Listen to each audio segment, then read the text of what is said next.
Welcome friends of analog photography to another video, this time again in English because we have to present you a new lens. Carl Zeiss Biota, this name will ring some bells for many photographers, and the catchphrase swirly bokeh suddenly pops up. And so the Biotas in 58 and 75 mm together with the most famous replicas, the Helios 44 and 40, are vintage lenses that are sought after today for that very special extra, not only with photographers but also with many filmmakers. Alongside the Planar and the Tessar, the Biota is certainly one of the most important lenses in modern optical history. But how did this happen? Hold that question for a moment, we'll get to that later after answering a few more obvious questions. So, A, and above all, why is the new Biota made by Meyer Optik Görlitz and not by Zeiss?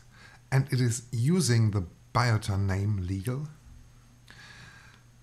The answer is clear and simple. Yes, it is, because Zeiss had waived an extension of the patents and name protection, and so they have expired. And since it is a lens that takes up and uses the original formula, it also is a true Biota. B, is it really a new lens? Of course, the predecessor, NetSE, also wanted to revive the Biota in 2017, at that time under the name Oprena.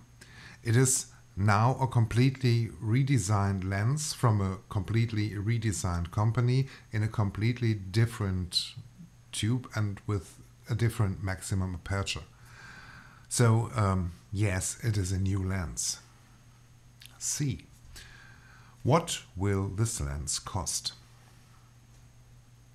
1,199 euros, manufactured in Hamburg with 11 different mount types: Canon EF, Canon RF, Fuji X, Leica L, Leica M without coupling, M42, MFT, Nikon F, Nikon Z, Pentax K and Sony E mount.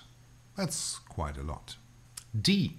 Why is the Biota a special lens? First of all, its calculations and his idea come from the early days of fast normal lenses. You just wanted to be able to take pictures in many situations, especially indoors, using only available light. In 1923, the first idea was realized with the Anostar 2.0 18 mm, normal focal length for Type 120 film. It was developed by Mr. Bertele for the company Ernemann. It had 2 cemented elements, so 6 lenses in 4 groups.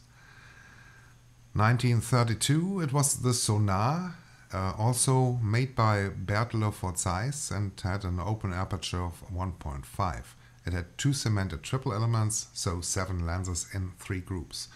1927, it was the Biota 2.0 by Meret, calculated for Zeiss, a symmetrical double Gauss, 2 cemented elements, 6 lenses in 4 groups.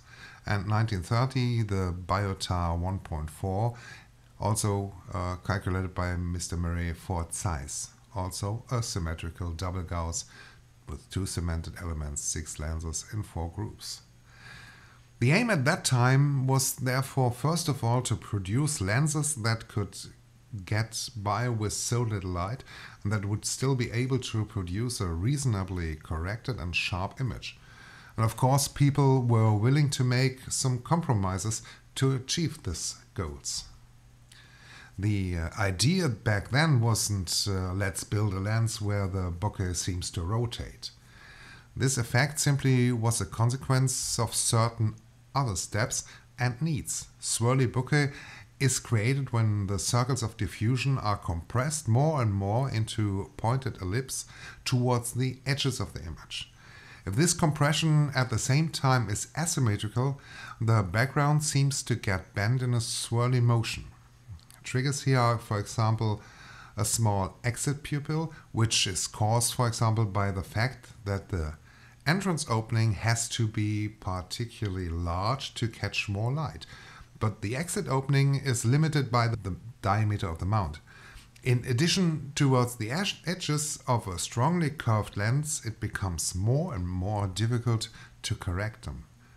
So there was some tribute to be paid for the large aperture. Since these lenses today are primarily used for the swirly bokeh effect, it's easy to forget that very special conditions are required for it to be visible at all. Newcomers in particular who are photographing with a Biotar or Helios for the first time often struggle to get the swirl to full glory. Without these conditions there is hardly any swirl and the image looks normal like from any other lens.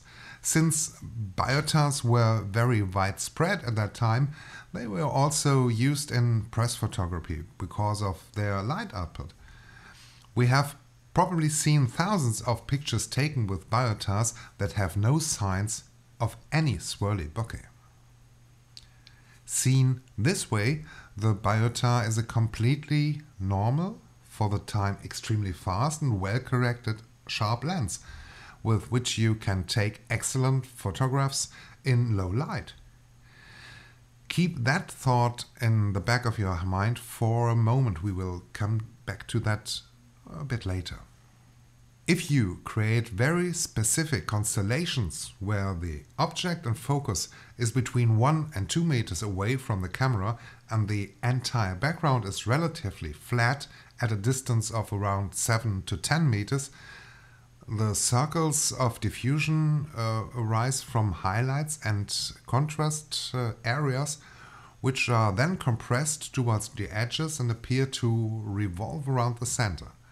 But only if you take pictures with the aperture fully open. So in general, it seems quite possible that this one special case could easily be accepted as a not particularly serious issue during the development of the lens. On the other hand, a lens was created that was at least equal to its competitors. Anyone who did not need such a fast aperture but wanted more sharpness could just pick the excellent Tessar from 1902, a similar constellation as we experience with lights and their summicrons and summiluxes. E. Why would you want a Biotar? Maybe it's a bit unfair, but I think if you need to ask this question, it's safe to assume that you probably don't need a Biotar. And swirly bokeh alone is probably not enough of a reason to get a fully manual lens with an open aperture of f1.5 for almost 1,200 euros. Maybe it's easier to take a look from the other side. If the question is, can a Biotar with its particularities be beneficial for my pictures? Then the answer may be a very clear yes. Lenses have numerous quality aspects. The sharpness with open aperture, the general resolving power, the color reproduction, distortions or color fringes, and today modern lenses even in the entry-level class deliver almost perfect image results, especially when they are stopped down moderately. But then there are also aspects that cannot be captured so well in figures. Personal taste, artistic experience and subliminal visual impact also can play a role. We prefer lenses that focus sharply without exaggerating sharpness and appearing clinical or harsh. We prefer lenses that don't let blurriness decompose into characterless color or luminance blobs. We prefer lenses that provide a smooth transition from sharpness to blur. And we prefer lenses that have a special character that makes them stand out at first glance. We also prefer lenses that are either flexible and universally applicable or master a special task particularly well. Think of macro lenses, for instance. For a very long time, pure imaging performance was the only driving force behind lens development. However, we have come to a point where we sometimes already perceive it as unnatural. We have the choice of which path we want to take. And the maximum technical sharpness is not always the path that leads to the best picture. We have the luxury to think about making the area of an image that tends to be less interesting more attractive. Because in the overall impression of an image, it's precisely these parts that can be decisive in determining whether we perceive an image as harmonious, restless, gentle, or crisp. It's certainly not about a good or a bad picture, but on the last 10 or 5%, it may matter. The biotar is therefore just a way of controlling the image effect directly via the lens. The classic biotar is very harmonious in its basic characteristics. Even with an open aperture, it's sufficiently sharp without appearing clinical. It renders classically in the best sense. It has the ability to create very gentle blooms and flares in backlight without sacrificing too much contrast for such an old formula. In most areas, it's never intrusive, but rather flattering. And then, on the other hand, if you create the right conditions, it can become an extravagant, exceptional lens. Because an image with swirling bokeh is always able to stand out from uniformity. The biotar is a lens that I can use if its special or general capabilities suit my taste. It's a very personal lens, however, one with a very wide range of applications. It can create very harmonious but also very extroverted images. Before we finally come to the features of the new biotar, let's take a look at its heritage. Because all the available biotars are quite different. So F is what distinguishes the new from the old biotar. The first biotar was built from 1937 for the Exacta. Easily recognizable by its heavy brass body, it offers a minimum focusing distance of 90 cm and 8 aperture blades. Its optical formula deviates from the later types, and the majority was delivered without T-star coating.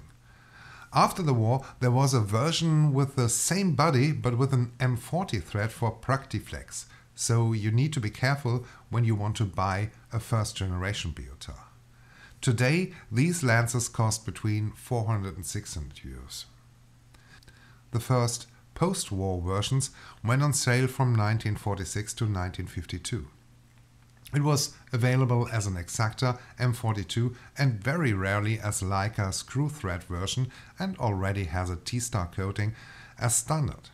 With 17 aperture blades, it takes the lead in this category. It's also the most compact biotar. If you have to invest 300 to 500 euros today, although black versions are rarer and more expensive. The preset biotar was on sale from 1950 to 1952. It has an aperture ring with a second setting for automatic stop down and 10 or 12 blades. Exacta and M42 versions were available.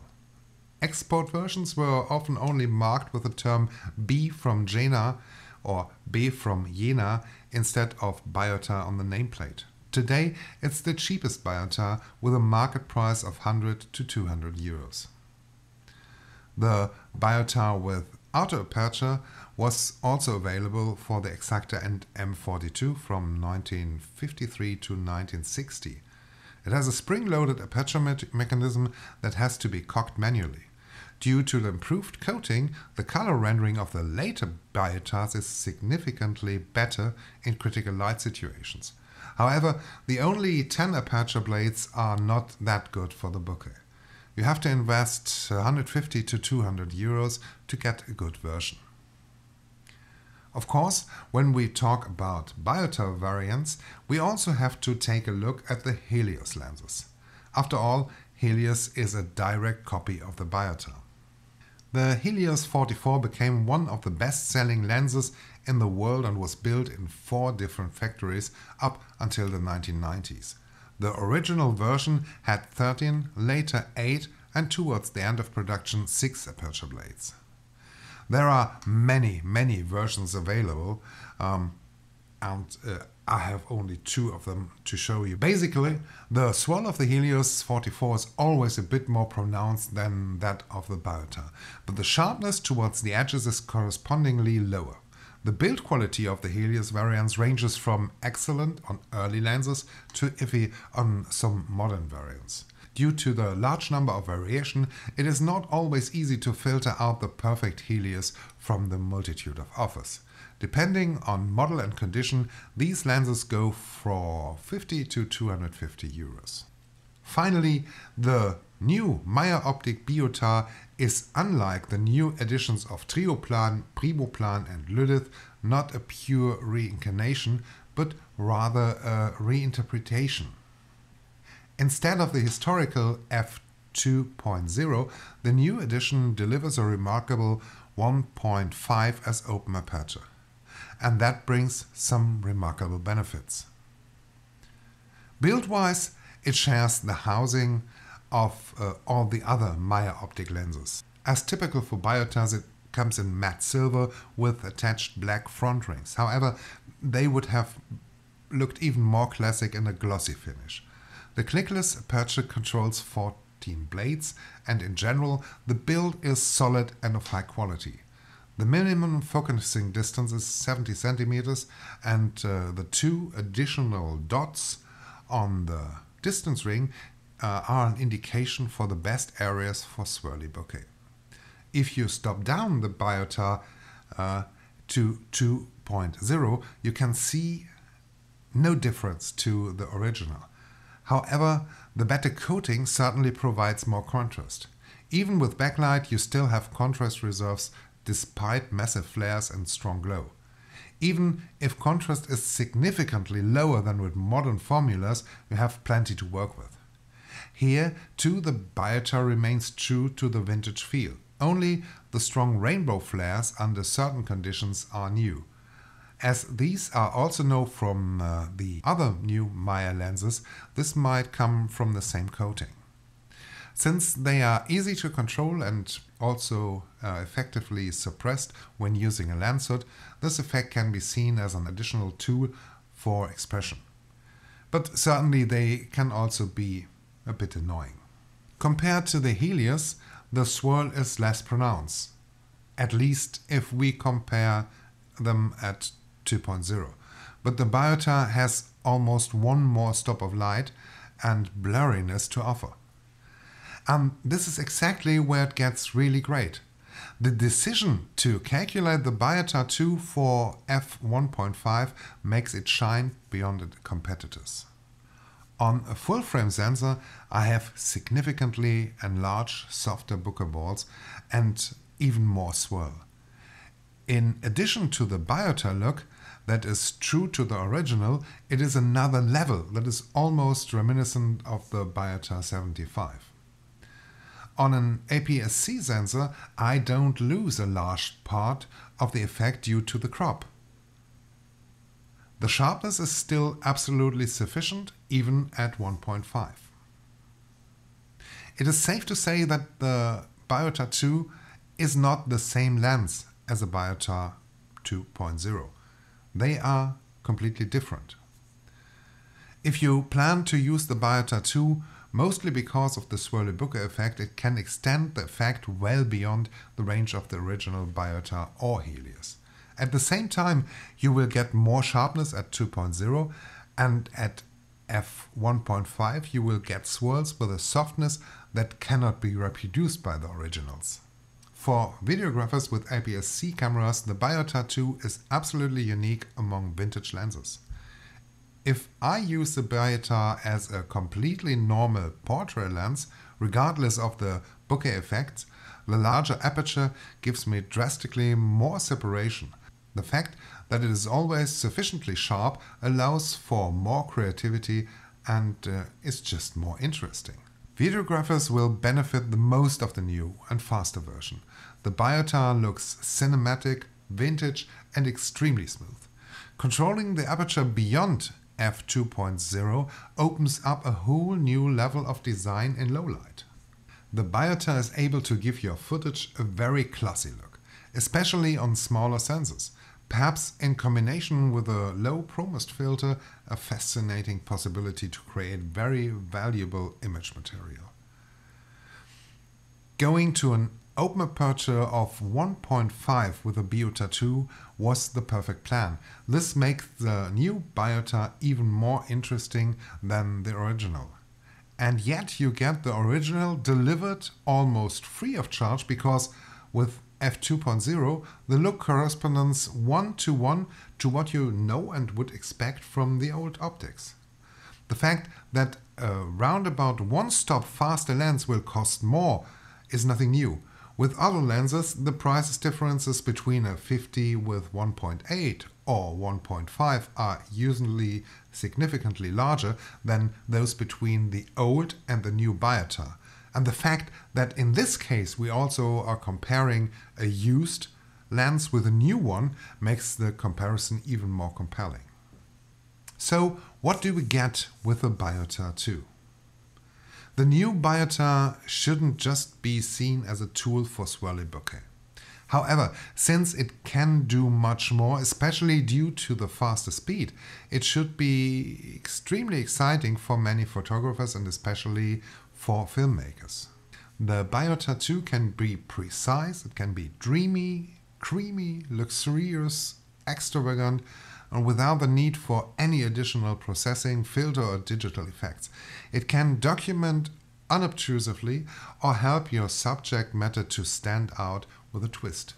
So you get a portrait lens that delivers crisp images without surgical sharpness. A portrait lens capable of bringing a hint of luxury and excitement and a lot of harmony into the image. A standard focal length that offers amazing flexibility for creating a special image from low light to flash photography. A lens manufactured by hand with a historical relevance. A lens that challenges you to discover new sides of it thanks to its wide range of possibilities. And it goes well beyond the possibilities that one of the original Biotars or Helios lenses offer. But not that alone. Stopped down, the Biotar can completely replace the originals. But on the other hand, you need to work with it and to work on it. You have to know and to find out how to get which look from it. At f1.5, getting the focus right is not trivial. Even with focus peaking or screen magnifier, taking a breath is enough to get you or your subject out of focus. And that brings me back to the question from the beginning of the video. Why is the Biotar 2 such a special lens? Alongside the planar, the tessar and the sonar, it is one of the most important milestones in lens development, and it's absolutely usable in a modern way. In addition to a typical signature look, it is also able to render classy, sharp and timeless pictures, a classic portrait lens if you value atmosphere. The faster aperture also plays into the hands of filmmakers and users of APS-C cameras and raises the lens to a completely different level compared to used Biotars or Helios lenses. The lens stands out as soon as you use swirly bokeh anyway. So the question for whom this lens might be suitable does not even arise. If the look of a Biotar doesn't fascinate you, you don't need it. And those who want the look will first think about the much cheaper alternatives, even if they are used and therefore more risky. But if you need the whole thing with more light intensity and even more character, there's simply no alternative. So if you want it, you will know after this video at the latest. In any case, the Biotar 2 already had me after the first test shooting, and I am now waiting with even greater excitement for the Biotar 75 2. Till then, we will see us again. Have fun, shoot film, see you next time.